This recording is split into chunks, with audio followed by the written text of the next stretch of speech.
সবার প্রতি আন্তরিক কৃতজ্ঞতা। ঠান্ডায় ময়েশ্চার ধরে রাখতে অন্তত 72 ঘন্টা আপনাকে দারুণ সুবিধা দেবে লিলি হুইপচিয়া বডি ওয়াশ। বাংলাদেশ দলকে কেন্দ্র করে, বিশ্বকাপ খেলাকে কেন্দ্র করে বাংলাদেশের ভারতে যাওয়ার সিদ্ধান্ত নিয়ে যেই জটিলতা গত 3 দিন থেকে তৈরি হয়েছে সেটা একটা প্রকট আকার ধারণ করেছে। বাংলাদেশের ক্রিকেটে এই মুহূর্তে যেন চলছে 10 নাম্বার মহা বিপদ সংকেত। সেখান থেকে বাংলাদেশের ক্রিকেটের ভবিষ্যৎ গন্তব্য কি হবে সেই প্রশ্নের উত্তর মেলাটা এই মুহূর্তে ভয়ঙ্কর কঠিন। গতকাল রাত প্রায় যখন 2টা বাজে ঠিক তখন ESPN ক্রিক ইনফো, ক্রিকেটের সবচেয়ে স্বীকৃত ওয়েবসাইট গুলোর একটা, তারা নিউজ করলো ইদার আপকামিং ওয়ার্ল্ড কাপে বাংলাদেশকে ভারতে গিয়ে খেলতে হবে অথবা বাংলাদেশকে তার 1, 2, 3, 4টা যে ম্যাচেস রয়েছে, যা 3টা কলকাতার ইডেন গার্ডেন্সে, একটা মুম্বাইয়ের ওয়াংখেড়ে স্টেডিয়ামে, এই 4 ম্যাচের পুরো পয়েন্ট প্রতিপক্ষকে দিয়ে দিতে হবে। ওয়াকওভারের কথা বলেছিলেন। ঠিক এই রিপোর্ট আসার 4-5 ঘন্টা আগে বাংলাদেশ ক্রিকেট বোর্ডের পরিচালক আসিফ আকবর সেই বক্তব্যটাই যেন ESPN ক্রিক ইনফো তার রিপোর্টে দিল। সেই বক্তব্যই যেন ESPN ক্রিক ইনফোকে যে অসমর্থিত কিংবা নাম প্রকাশে অনিচ্ছুক সূত্র ICC থেকে জানিয়েছে সেই খবরটাই জানালো।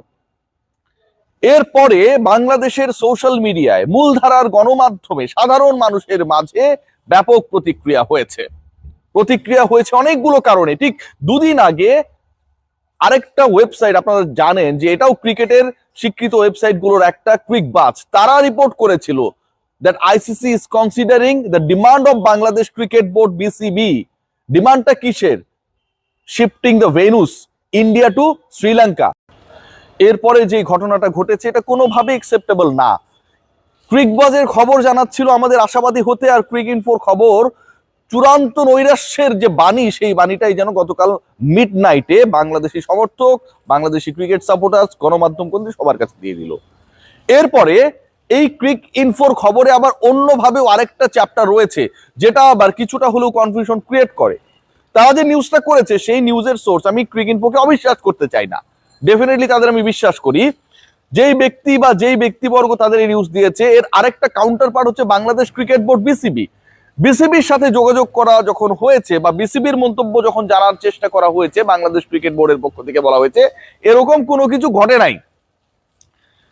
একটা পক্ষ ICC কে যারা রিপ্রেজেন্ট করছে তারা বলছে বাংলাদেশকে বলেই দেওয়া হয়েছে, স্ট্রেইট বলে দেওয়া হয়েছে, either you have to come to India to play your matches or তোমাকে পূর্ণ পয়েন্ট ফরফিট করে দিতে হবে প্রতিপক্ষের কাছে। আবার বাংলাদেশ ক্রিকেট বোর্ডে যে পার্টটা রয়েছে তারা বলছে এরকম কোনো কিছু, কোনো আলটিমেটামের আলোচনা ICCর সাথে তাদের হয় নাই। আলোচনা যে হয়েছে এটা নিয়ে কোনো ডাউট নেই, এরকম আলোচনা হয় নাই সেই বিষয়টা নিয়ে ডাউট রয়েছে।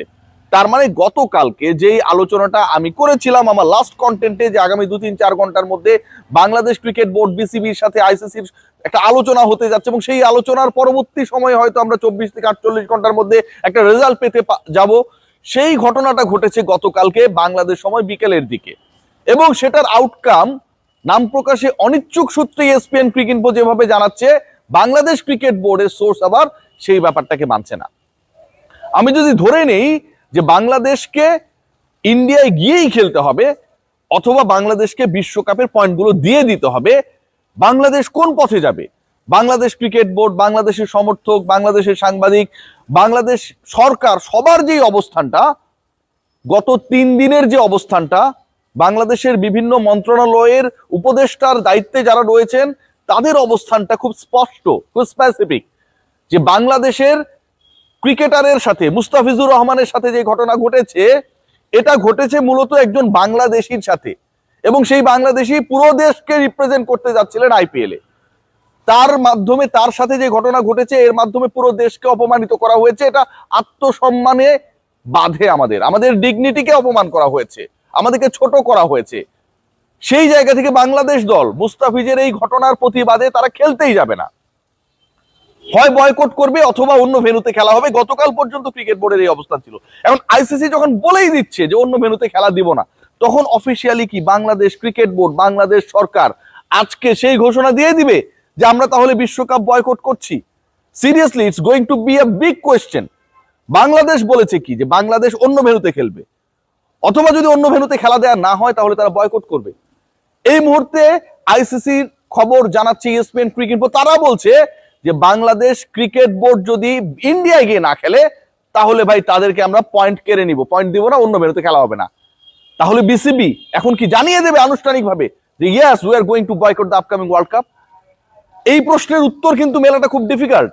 We are waiting for that যে বাংলাদেশ ক্রিকেট বোর্ডের এই মুহূর্তের স্ট্যান্সটা কি, কারণ we have informed about the stance of ICC international cricket council.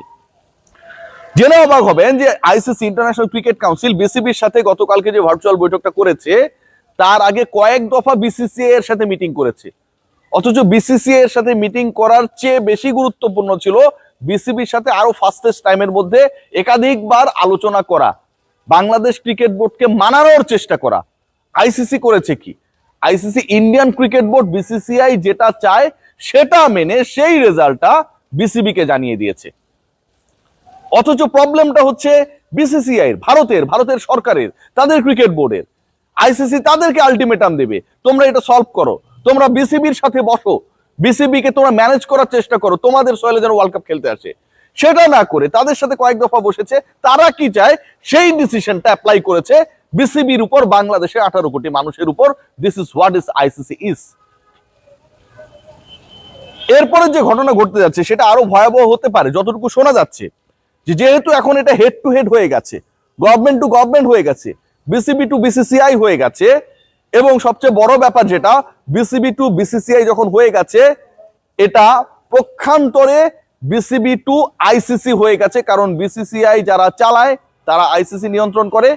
BCCI top post holder জয় শাহ এই মুহূর্তে আইসিসি চেয়ারম্যান, সেই জয় শাহর বাবা অমিত শাহ ভারতের স্বরাষ্ট্রমন্ত্রী, এবং ভারতের সরকারের অনুমতি নিয়েই তাদের ইচ্ছাতেই মুস্তাফিজকে বাদ দেওয়া হয়।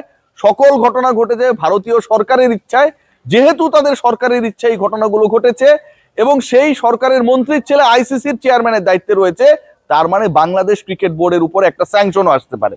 বাংলাদেশ যদি আপকামিং ওয়ার্ল্ড কাপে অংশগ্রহণ না করে, সকল সূত্র মিলিয়ে বাংলাদেশ ক্রিকেট বোর্ডকে, বাংলাদেশের ক্রিকেটকে আইসিসি নিষিদ্ধ করতে পারে, একঘরে করে দিতে পারে। অন্য দেশগুলো যারা বাংলাদেশের সাথে ক্রিকেট খেলে, কিছুদিন আগেই 2026-এর শিডিউল আমরা দেখছিলাম কার সাথে বাংলাদেশের খেলা, তাদেরকে তারা প্রেসার ক্রিয়েট করতে পারে not to play with Bangladesh.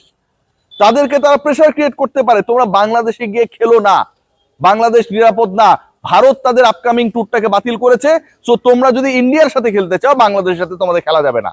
এরকম ঘটনাও যে ঘটতে পারে সেটার যথেষ্ট পরিমাণ কারণ রয়েছে। বাংলাদেশের ক্রিকেট আমার কাছে মনে হয় যে এই মুহূর্তে একটা বড় ধরনের ক্রাইসিস মোমেন্টের মধ্যে রয়েছে, এবং সেই ক্রাইসিসটা তৈরি করেছে প্রতিবেশী দেশ, প্রতিবেশী ক্রিকেট বোর্ড, প্রতিবেশী দেশের সরকার, এবং তাদের কথা শুনে ফাইনালি আইসিসি।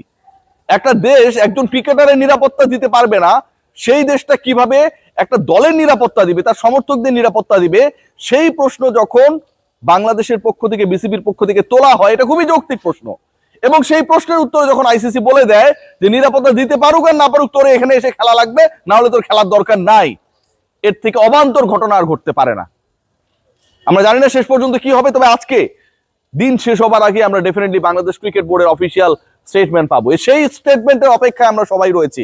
বাট আমি মনে করি